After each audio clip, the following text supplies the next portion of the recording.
বক্তব্য রাখার জন্য আহ্বান করছি জনাব রকুনউদ্দিন বাবুলকে। বিসমিল্লাহির রহমানির রহিম।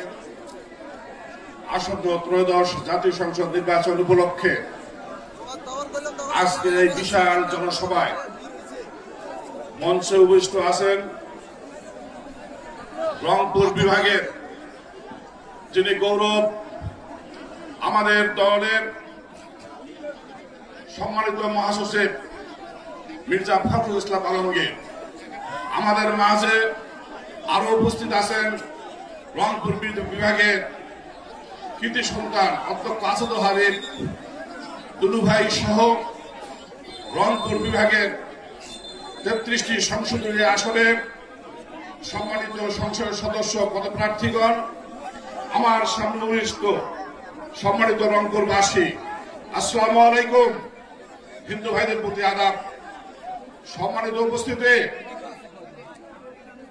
আজকে যে আমরা ভোটাধিকার ফিরে পেয়েছি, এই ভোটাধিকার ফিরে পাওয়ার জন্য যিনি সারা দেশের ঐক্যের প্রতীক হয়ে আন্দোলন সংগ্রাম করে আমাদের আজকের এই 12ই ফেব্রুয়ারি ত্রয়োদশ জাতীয় সংসদ নির্বাচনের ভোটাধিকার ফিরে দিয়েছেন, তিনি আজকে আমাদের মাঝে নাই।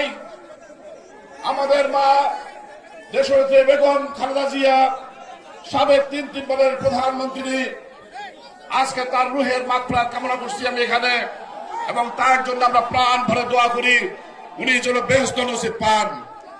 সম্মানিত উপস্থিতি, আমি শুধু এটুকু বলবো যে মানুষটি আজকে আমাদের ভোটাধিকার ফিরে দিয়েছেন, আজকে আমাদের উচিত হবে রংপুর বিভাগের মানুষের যে সারা দেশে আমাদের যে কোনো বিভাগের চেয়ে আমরা যেন তুলনামূলকভাবে আমাদের গর্ব, আমাদের মহাসচিব মির্জা ফখরুল ইসলাম আলমগীর এবং আমাদের কৃতি সন্তান দুলু ভাইয়ের নেতৃত্বে যেন তুলনামূলকভাবে সর্বোচ্চ বেশি আসন দিয়ে আমাদের দেশ নায়ক তারেক রহমান, আমাদের দলের চেয়ারপারসন, তার হাতে যেন আমরা তুলে দিতে পারি, এই আহ্বান রেখে সবাইকে ধন্যবাদ জানিয়ে আমি আমার কথা শেষ করছি।